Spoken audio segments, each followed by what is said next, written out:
Deus seja com o irmão, Deus seja conosco.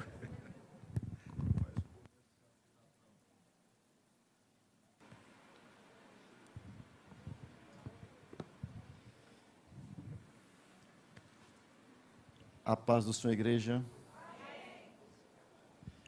Quantos têm Bíblia? Vamos ler no texto vamos voltar ao texto que foi lido esta noite, Atos dos Apóstolos, capítulo 20.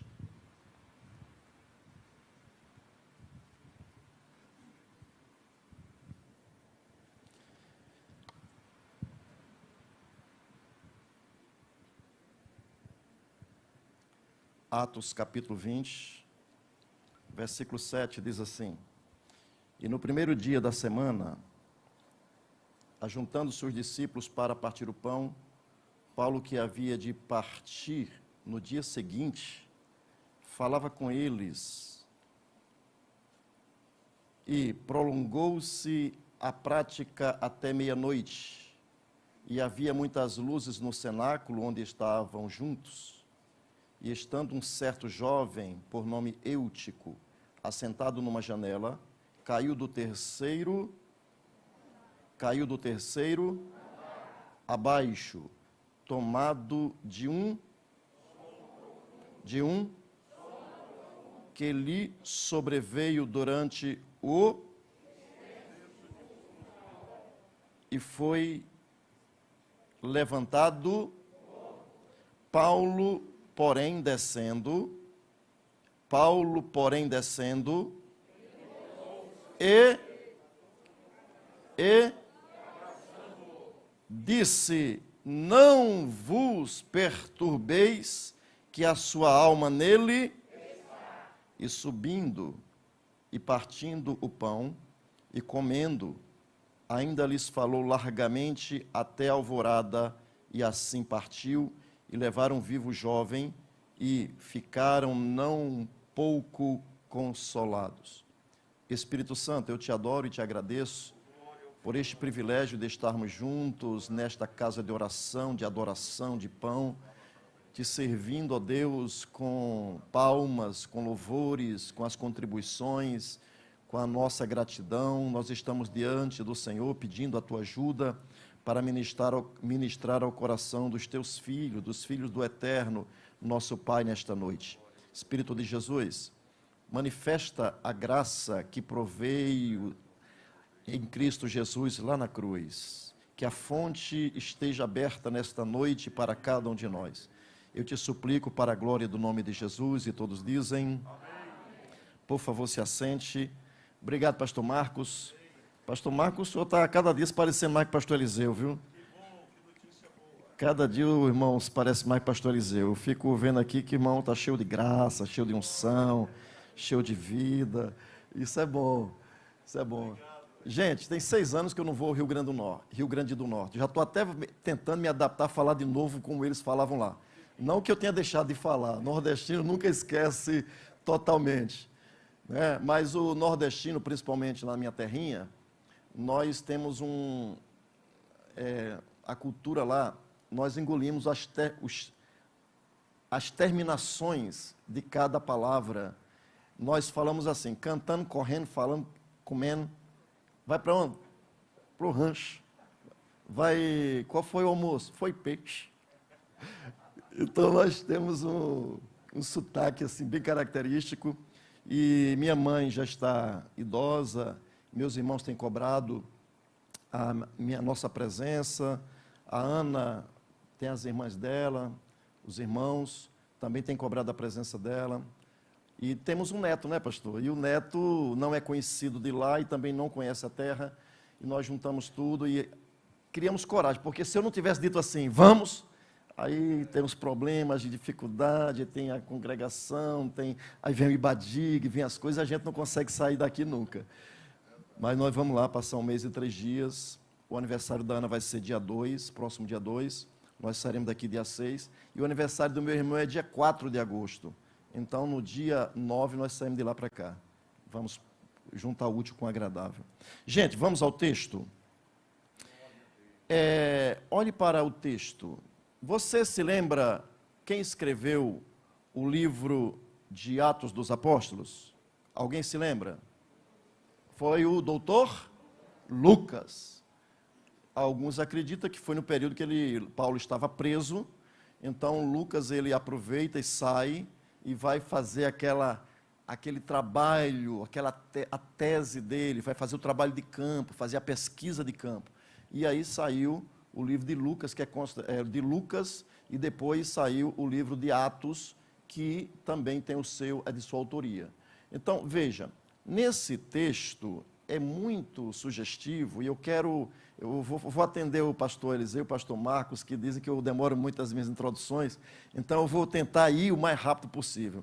Paulo tinha saído de Corinto, ele tinha passado 3 anos em Éfeso, depois ele agora estava saindo de Corinto e ele ia para Jerusalém porque ia ter a festa do Pentecostes. E quando ele está indo, ele ia cumprir uma palavra que ele disse para os coríntios e para o povo ali daquela área de Jerusalém que estava empobrecida, que estava passando necessidades. Então ele pede na carta que envie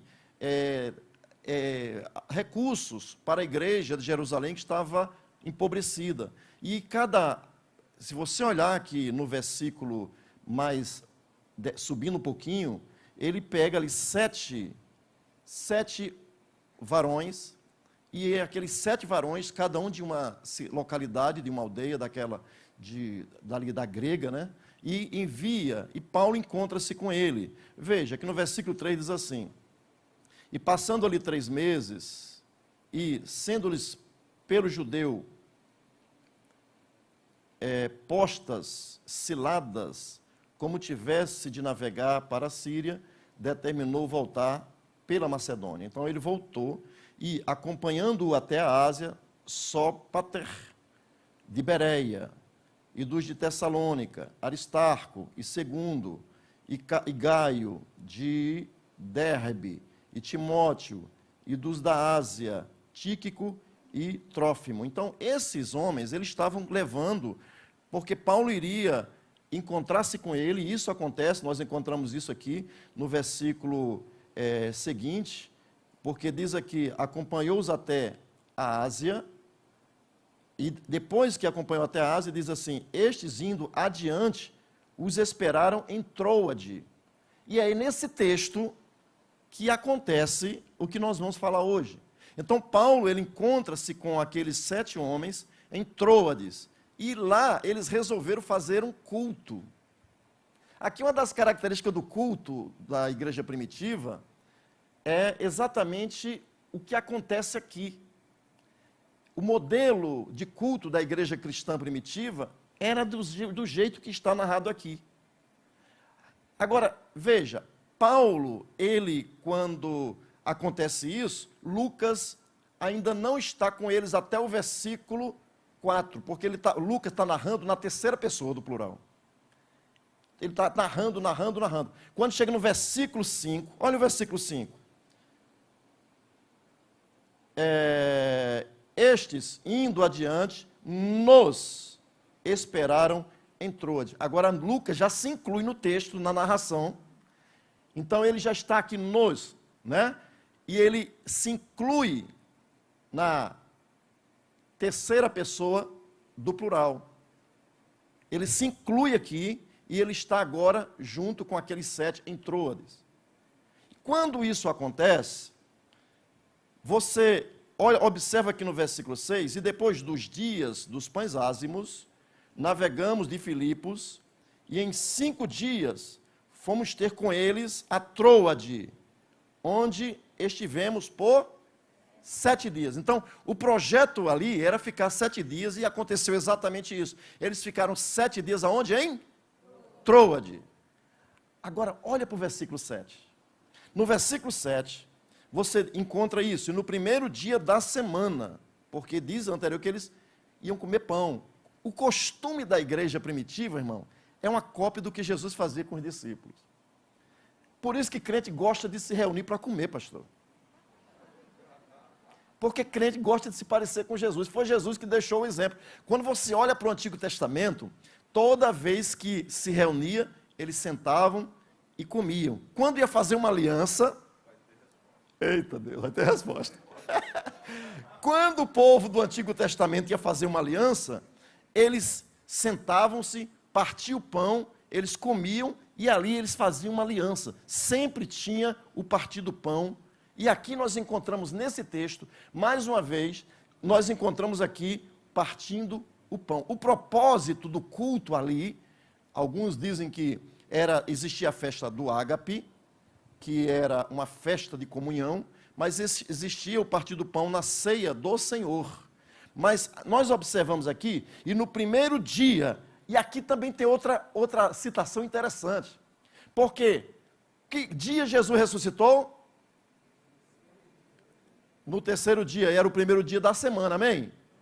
Então, no domingo, no primeiro dia da semana, Jesus ressuscitou.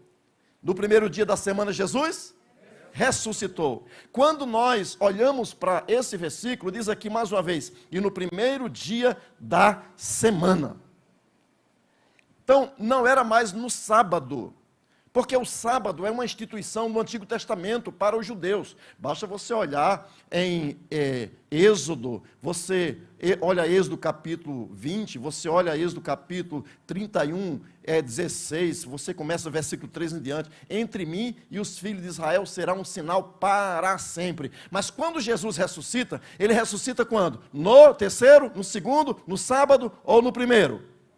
No primeiro dia da semana. A igreja agora ela começa a se reunir no primeiro dia da semana. Quando você vai para Apocalipse capítulo 1, versículo 10, você encontra a expressão Dominga Remera, ou Ramera, Dominga Ramera, ou seja, dia do Senhor. Assim como havia o dia do imperador, o povo cristão, os discípulos de Jesus, estabeleceram o dia do Senhor. Havia o culto ao imperador, mas agora existe um culto ao Senhor. E que dia é o culto ao Senhor? No primeiro dia da semana. O costume cristão é primeiro dia da semana. É onde nós nos reunimos para cultuar, para comer pão, para celebrar, para nos ajuntar em adoração. E aqui neste primeiro dia da semana, Paulo, juntamente os 7 que estavam levando as ofertas, ele se senta com os discípulos. E nós observamos aqui que os discípulos para partir o pão.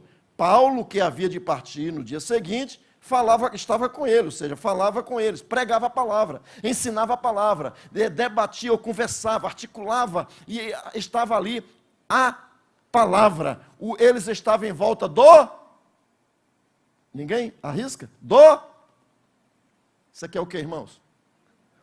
Oh, glória, obrigado, varão. Eles estavam em volta do... Fala, varão. Livro, vou ajudar de novo, me ajuda de novo. Eles estavam em volta do livro, porque Paulo estava falando a palavra. Então eles estavam com o livro em papiro. Então quando Paulo estava ali, ele estava voltado para a palavra. E quando se nós estamos reunidos, não falta pão. Quando nós estamos reunidos, não falta, porque pão aponta exatamente para alimento espiritual. Quando Jesus foi fazer a multiplicação dos pães, ele fez multiplicação dos 5 pães e 2 peixinhos, apontando que pão representa o alimento que vem de cima, assim como o maná no Antigo Testamento vinha do céu. Jesus disse: eu sou o pão vivo que desceu do céu. Então Jesus, ele é o alimento, e quando Paulo está ali falando a palavra, ele está alimentando os discípulos. A igreja é alimentada e a palavra é a presença de... Oh, aleluia, a igreja sabe é outra coisa. Então Paulo, ele está ali alimentando e se alimentando, eles estão em volta da palavra e tem o pão, mas veja o que diz aqui. Paulo falava com eles e prolongou-se a prática. Prolongou-se o quê? A prática é o quê? A pregação, o discurso, a conversa. E foi até que horário? Meia-noite. Meia-noite é um divisor de um dia para o outro. Entre um dia e outro, meia-noite. Foi até meia-noite.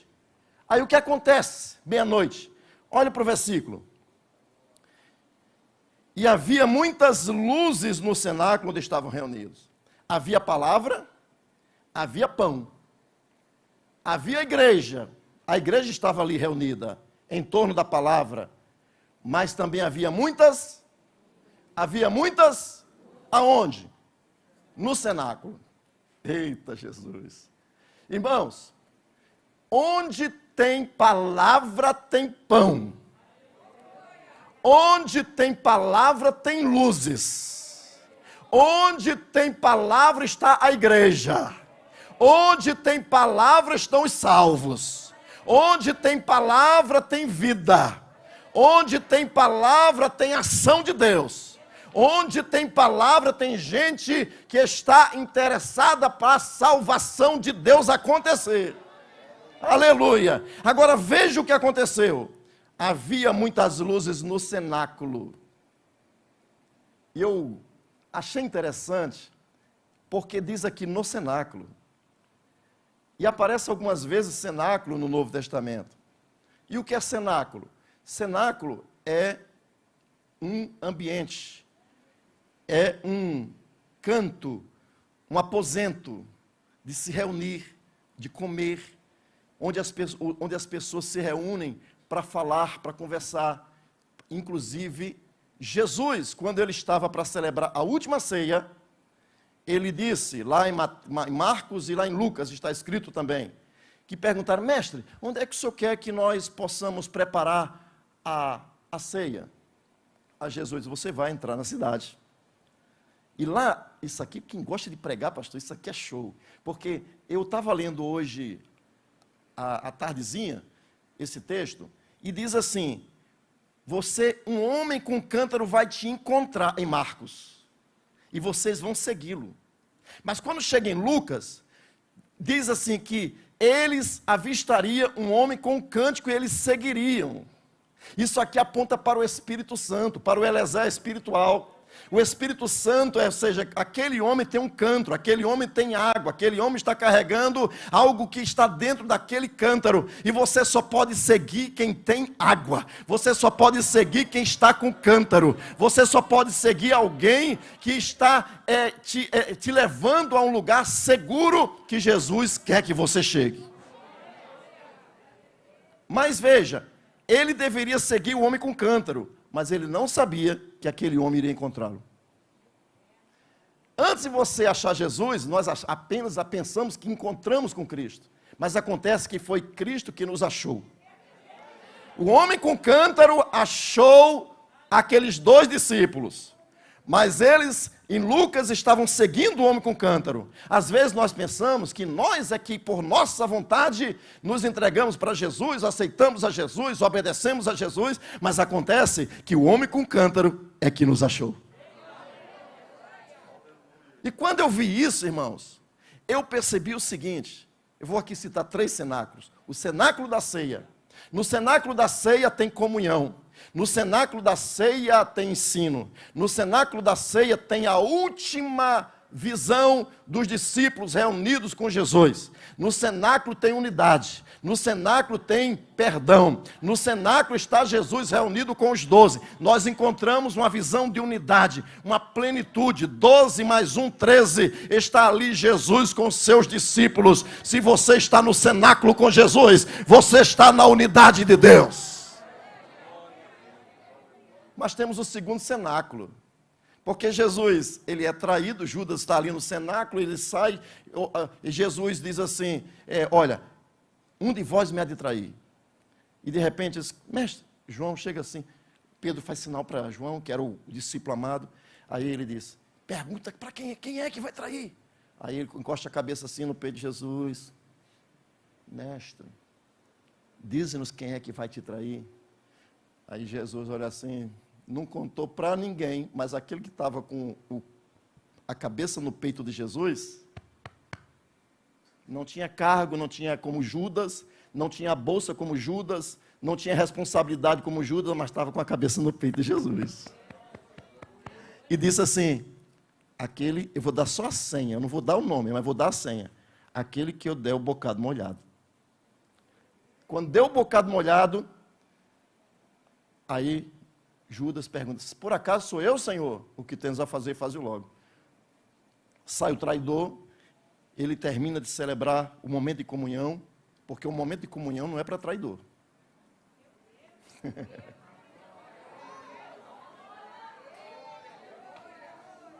O momento de comunhão não é para traidor, o momento de comunhão é para aquele que é discípulo, aquele que é um metetês, aquele que está seguindo, aquele que está em obediência, aquele que está caminhando debaixo da autoridade do mestre. Esse é o primeiro cenáculo. No segundo cenáculo, Jesus foi traído, morreu, foi sepultado. Aí Jesus disse assim: ó, vai, diz a Pedro, que eu vou lá para Galiléia. Tem um encontro com Pedro. Jesus depois sobe ao céu, depois de dar ensino em Atos capítulo 1, fala sobre isso. Mas Jesus diz assim: ficai na cidade de Jerusalém, até que do alto seja revestido de poder.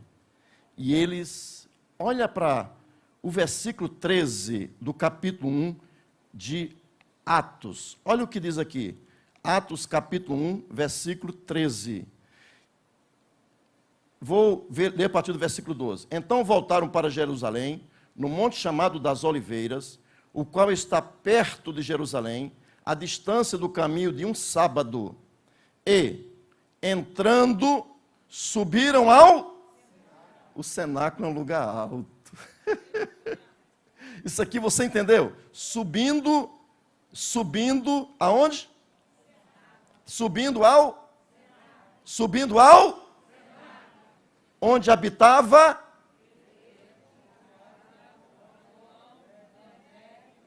isso.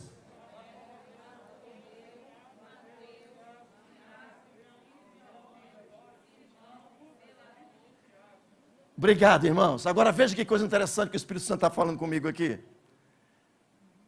Eles passaram a morar no cenáculo. No lugar que eles celebraram a ceia do Senhor, agora eles estavam morando. Porque quem celebra em comunhão com Jesus, passa a morar num lugar alto. Os discípulos agora quiseram morar num lugar alto, num aposento alto. Os discípulos estavam ali reunidos naquele cenáculo, num lugar alto, e eles estavam fazendo o quê? Perseverando, todos. Não eram alguns, pastor. Os irmãos percebem que é uma dificuldade juntar o povo para orar? Para comer é fácil. Mas para orar, pastor, para a festa, meu irmão, ó, vai ter cantor e pregador de fora. Terra, água, fogo, ar. Meu irmão, vem gente, vem de léguas, vem de fora, vem de ônibus, vem de jegue, vem a pé, mas vem. E bota a melhor roupa. Chega aqui todo suado, mas é festa. Mas aqui não é mais festa como antes. Agora é num lugar alto. Agora eles estão morando. Porque uma coisa, irmãos, é você fazer visita, e outra coisa é você morar. Quando você começa a morar, você tem que insistir. Quando você começa a morar, você tem que perseverar. Quando você começa a morar, você começa a descobrir quem você é. Quando você começa a morar, você descobre que tem que conviver com o outro. Quando você começa a morar, você descobre a parte positiva e a negativa do outro. Você tem que comer uma cuia de sal com o outro. Aí você descobre que se tem tolerância ou se não tem. Aí você começa a conviver com o outro, vê o defeito do outro. Mas acontece que eles perseveravam. É muito bom perseverar, meu irmão, quando você persevera, mas aqui diz, moravam, estão ali perseverando, morando, mas diz, perseveravam em oração. Mas não apenas isso, eles perseveravam unanimemente em oração e súplicas com as mulheres e Maria, mãe de Jesus, com seus irmãos. O que aconteceu aqui nesse cenáculo? Meu Deus. Fala, varão. Grita aí, varão. No capítulo 2, diz que estavam todos reunidos no mesmo lugar. Quando de repente, veio do céu um som veemente, impetuoso, que encheu toda a casa em que estavam assentados. No cenáculo, num aposento alto, onde eles estavam morando, porque a igreja gosta de morar no lugar da comunhão. Igreja gosta de orar. E quando a igreja mora, tem oração, tem perseverança. E quando a igreja está em oração, em comunhão, meu irmão, o Espírito Santo vai se manifestar. E aí diz que foram vistas sobre ele línguas repartidas como que de fogo, e começaram a falar em outras línguas. Meu irmão, quando você está no lugar alto, quando você está em união, quando você está perseverando em oração, quando você está unanimemente em oração, o Espírito Santo vai se manifestar. Você vai falar línguas, você vai adorar em línguas, a presença de Deus vai ser manifesta, você vai desfrutar da bênção que vem através da comunhão. E o terceiro cenáculo está aqui, irmãos. O terceiro cenáculo está no capítulo 20. Porque eles estavam aqui, no capítulo 20, eles estavam agora ao redor da palavra. Eles estavam agora... Tinha pão, porque tinha palavra, a igreja estava ao redor da palavra. Pastor, imagine isso aqui. Todo mundo sentado aqui, ao redor. O negócio ficou cheio, pastor. E o negócio era alto, porque tinha um terceiro andar. Era no terceiro andar que eles se reuniam.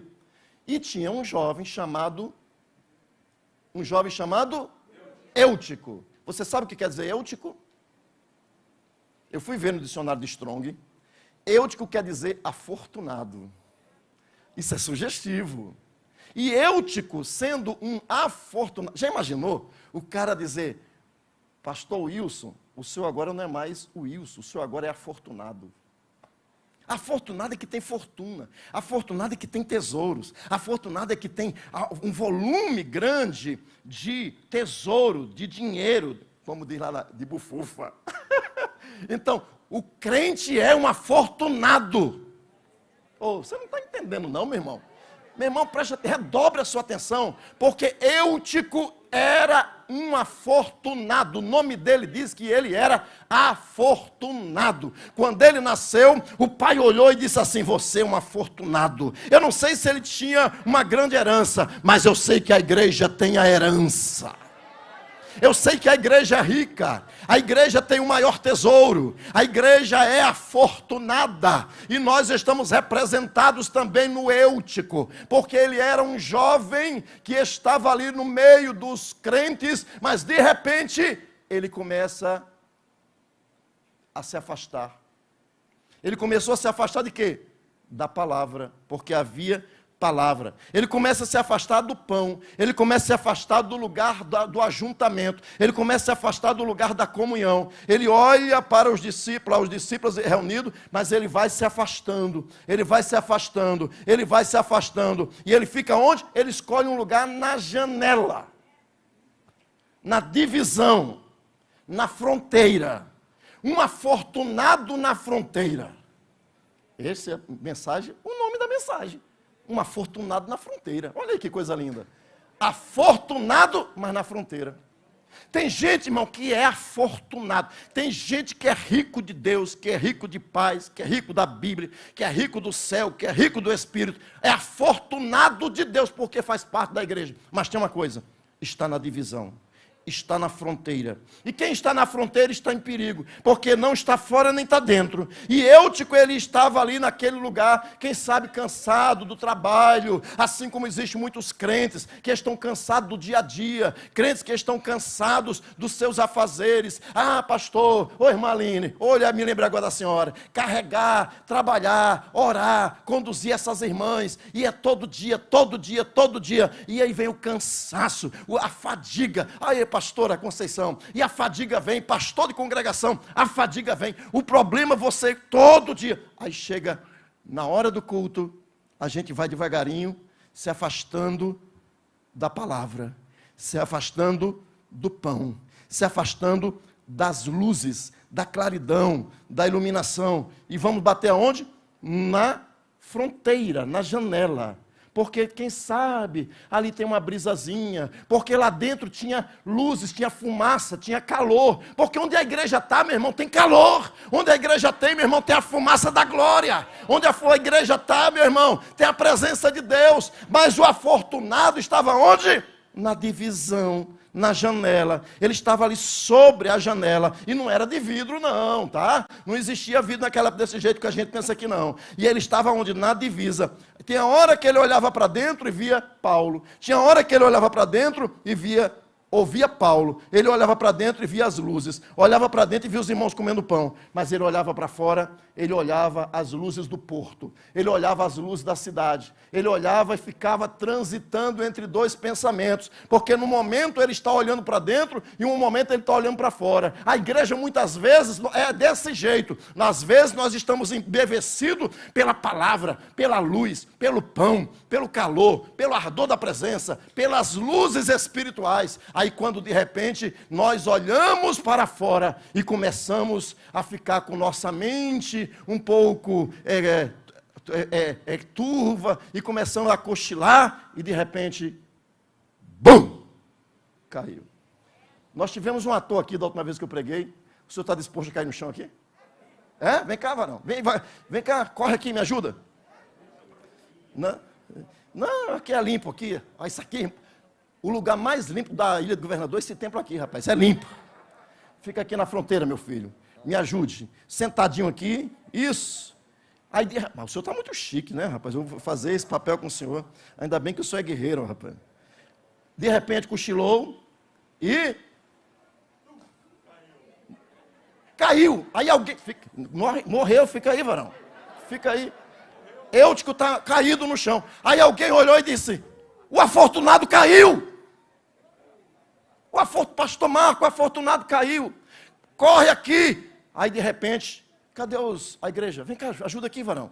Ajuda aqui, varão. Corre. Ajuda aqui, varão. Me ajuda aqui. Cadê os atores da igreja? Corre aqui.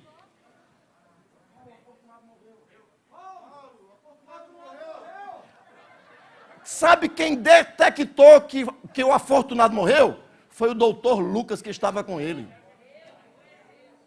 Porque, meu irmão, viu que eles não desceram ainda? Viu que eles não fizeram nada ainda? Só olharam?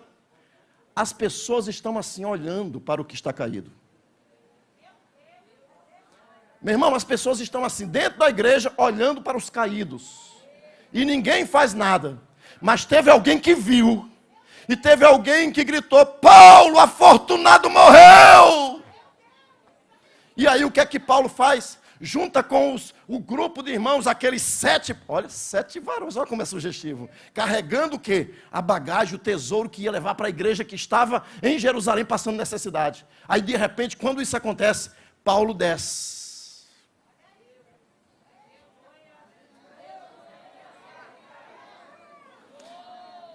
O que é que a Bíblia diz? Olha no versículo 10, você pode ler o versículo 10 bem bonito? Versículo 10, diz o quê? 1, 2, 3. Ó, para aí, me ajude, olha aqui. Paulo, porém?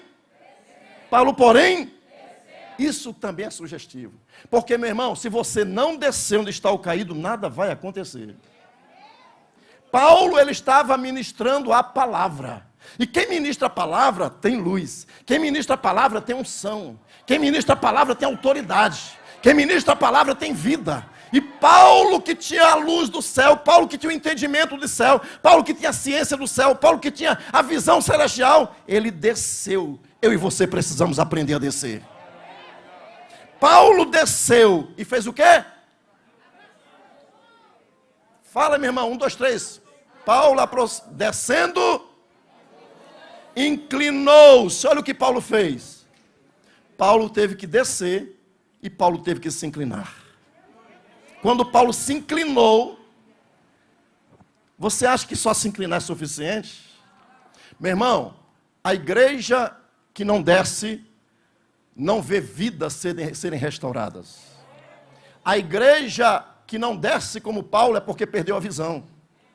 A igreja que não desce como Paulo é porque perdeu o sentido de ser. Mas além de descer, ele precisa se inclinar.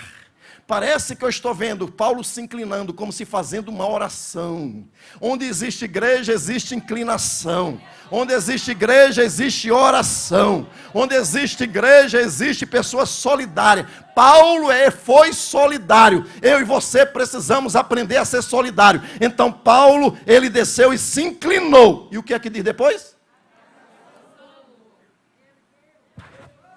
Fica aí, varão.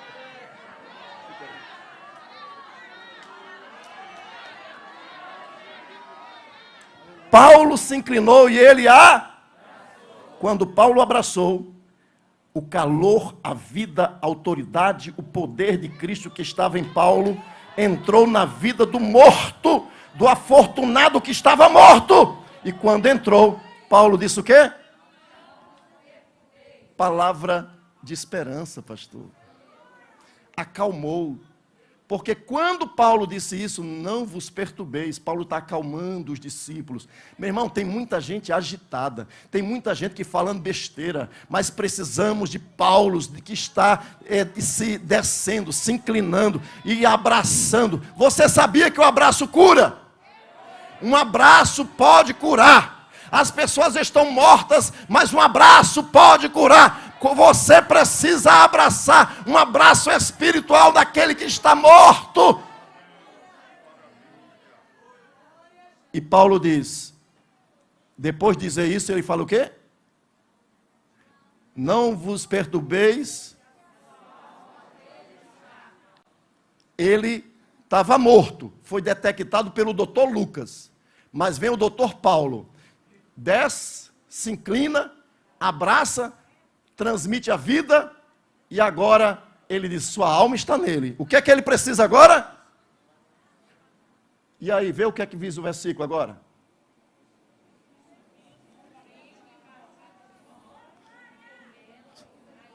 Sobe aqui com ele. Subindo.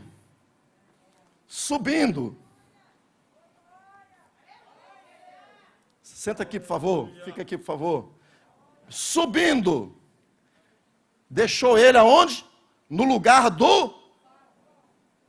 me ajuda, no lugar do culto. Não estava vendo o culto, igreja? Estava ou não estava? Paulo estava pregando. Paulo estava comendo pão. Paulo estava pregando a palavra. Havia luzes, havia louvor, havia adoração, havia comunhão. Eles estavam no lugar do culto. Ele estava morto porque ele estava na fronteira. E caiu, porque quem está na fronteira vai cair. Mas tem uma coisa, quando Paulo descer, quando a igreja descer, quando a igreja se inclinar, quando a igreja abraçar, quando a igreja subir, vai trazer de volta para o lugar certo. Fica aí. O afortunado que estava na fronteira, ele agora é trazido para o lugar certo. O afortunado que estava morto, estava detectado. O médico disse, morreu. Agora, quando a igreja, Paulo, os discípulos descem lá, sobem com ele. Não subiu sozinho. Igreja, nós temos a incumbência de não deixar ninguém para trás. E aí Paulo levanta juntamente com aquele discípulo e traz o afortunado para o lugar das luzes. Paulo traz o afortunado para o lugar do pão. Paulo traz o afortunado para o lugar da palavra. Paulo traz o afortunado para o lugar da comunhão, da intimidade. Que hora foi que ele caiu, igreja? Que hora ele caiu? Vamos ler isso na Bíblia?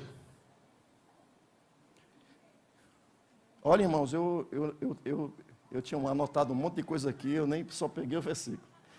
Agora veja, à meia-noite, não foi à meia-noite? Meia-noite. Agora o versículo 11. E subindo e partindo o pão e comendo, ainda lhes falou largamente até e assim.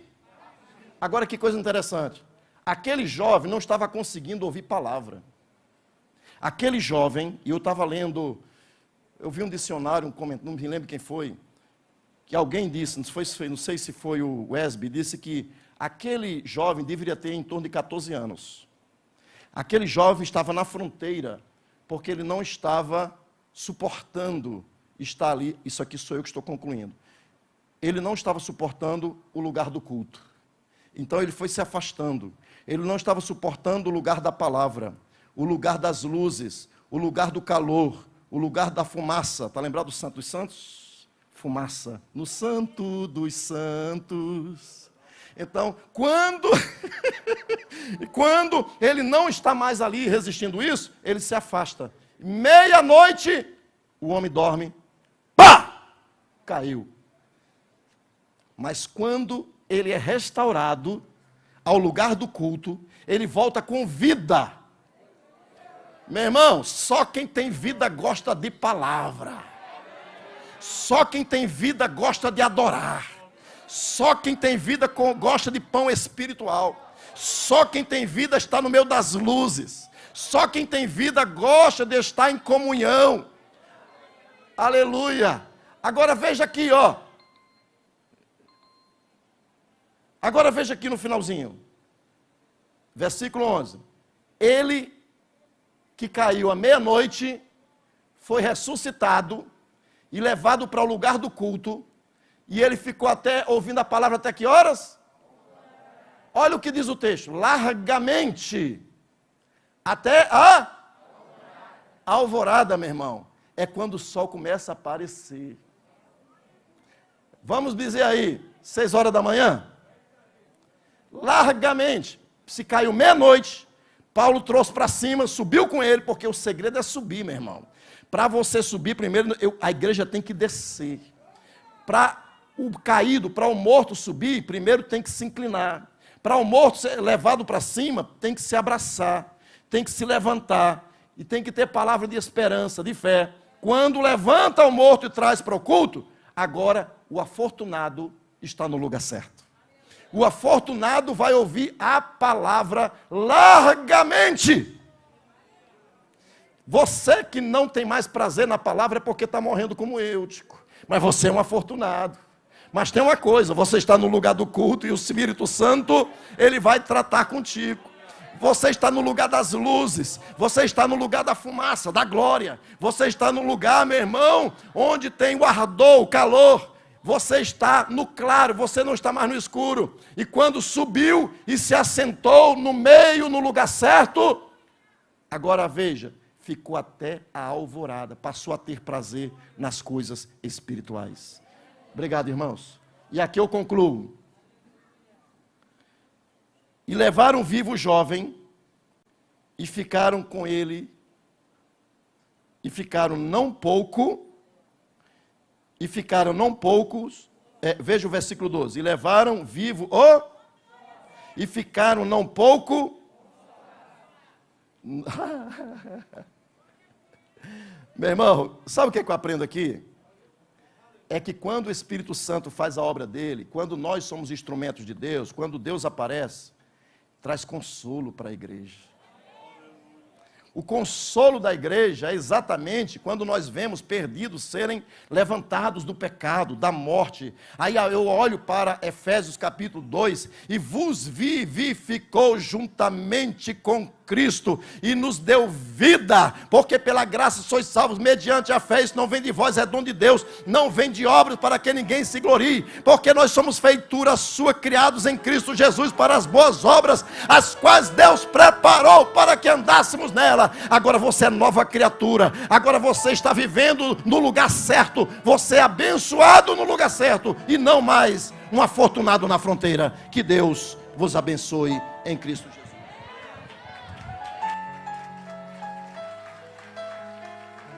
Abençoamos em nome de Jesus. Venezuela, Venezuela, nós te abençoamos em nome de Jesus. Israel, Israel, nós te abençoamos em nome de Jesus. E atenção, dia 11, Santa Ceia do Senhor, manhã e noite, e a vitória é nossa pelo sangue de Jesus.